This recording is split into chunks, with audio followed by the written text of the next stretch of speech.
Hey guys, Rumney and Reaper here. So I've just got done watching the First Omen on Disney Plus. Uh, I unfortunately missed this at the cinema. Kind of drew the short end of the stick regarding screen space. Going up against films like Kung Fu Panda 4, Monkey Man, Godzilla Kong, Civil War, and other new releases and holdovers. But I'd been hearing a lot of good things about it, so naturally I was really curious to check it out for myself. Even with that prequel stigma attached to it, easy franchise money grab. But this would also be serving as a directorial debut. And, it's always really interesting seeing a new filmmaking voice pop up, especially if they're able to potentially bring something interesting to projects like this, a prequel. But is the film a worthy precursor to the original classic? Let's find out. So the film follows Sister Margaret, a young American nun, a devoted woman of God who arrives in Italy in the early 1970s among a period of revolt among the people to look after the kids of a local orphanage. One day, when Margaret is doing her duty, she ends up discovering a dark and deeply sinister conspiracy in which members of the church plan to bring about the birth of the Antichrist.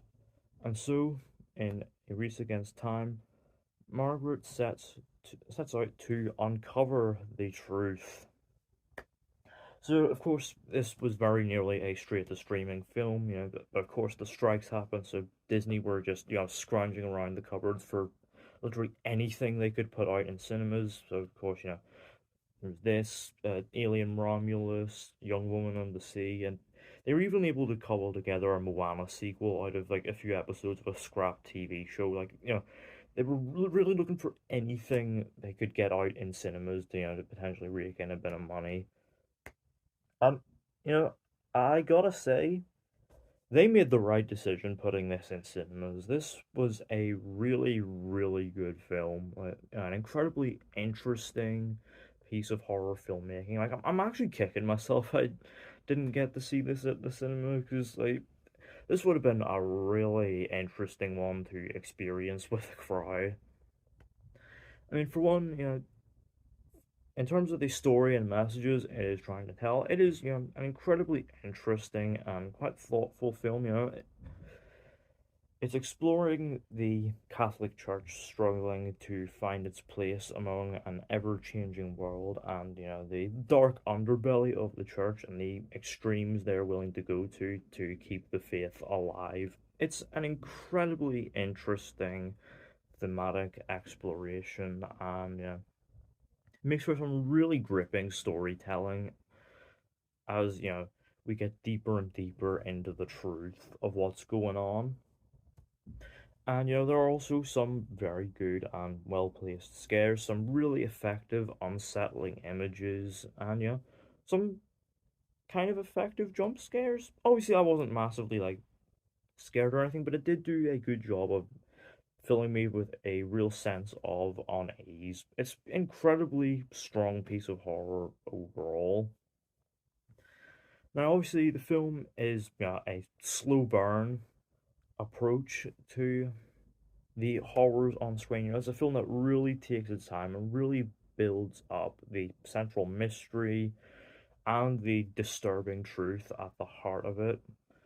And it can at times feel a little slow. The pacing can at times dip, but it does do a consistently good job of keeping me engaged and also did a really good job of building up the scares and some building up some very effective imagery. And talking of imagery, wow, this film is insanely well shot. Like man, for being a feature debut director, Arkasha Stevenson directs the absolute shit out of this film. Like, wow. There are, some framings and shot compositions that are insanely confident, and I'm really looking forward to seeing, what she does next with her directing career because, she's potentially a filmmaking voice to watch out for. Like, man, some, gorgeous, incredibly striking shots, some really clever and effective transitions. It's just, it's a film that visually goes so hard from beginning to end. It is amazingly made, right? And there's also, some, fantastic visual effects, some great, like, some quite gnarly practical effects on display here. It's such a well-made film, and, topped off by some, incredibly striking and, really unsettling sound design.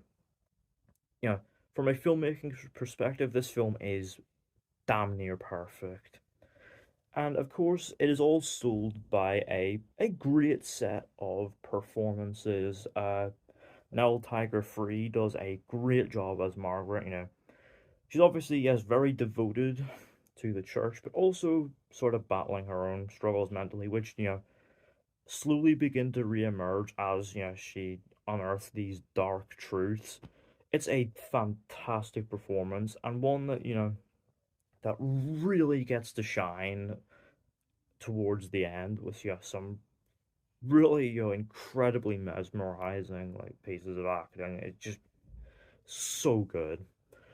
We also have, Charles Dance and Bill Nighy in this, and, they're two actors who are, very reliable screen presence, who, really light up the screen in, any project they're in. And yeah, that rings true here. They're both fantastic. But man, the scene stealer of the film, far and away, Ralph Ineson. Wow, yeah, he's a fantastic actor. He's a great character actor. And yeah, he delivers another fantastic performance here. He is so, so good as Father Brennan, this excommunicated priest who is, burdened with knowledge of these terrible truths that are about to emerge.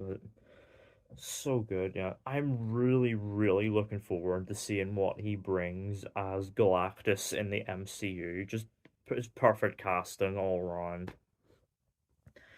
And, with all these factors in mind, great performances, fantastic filmmaking, and incredibly engaging slow burn storytelling, the film builds to a second half in which, it allows itself to go kind of insane, But yet, you would not have this second half without the slow burn of the first half because, wow, there are, some insane and shocking reveals at play here, especially in the last act.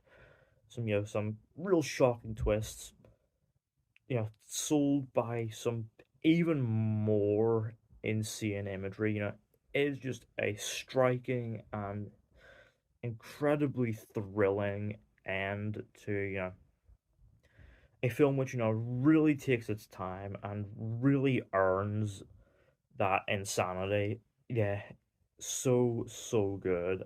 You know, with this being a prequel, it's sort of easy franchise money making opportunity. You can make money and, potentially loads more get made.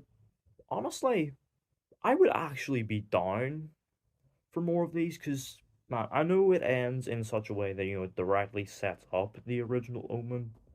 But honestly, I would be game for more, follow ups to this because, man, this was really good. If you haven't seen it yet, please do check it out. It's well worth your time. And overall, the First Omen, I'm going to give it an 8 out of 10. So yeah, let me know down in the comments. Have you seen the First Omen? What do you think of it? What did you make of it in comparison to the original film? And would you be down for more of these? And are you excited for what Arkasha Stevenson does next with her career? Let me know all that down in the comments. Don't forget the thumbs up button if you enjoyed. Don't forget the subscribe button if you are new. And don't forget to turn on post notifications so you don't miss an upload.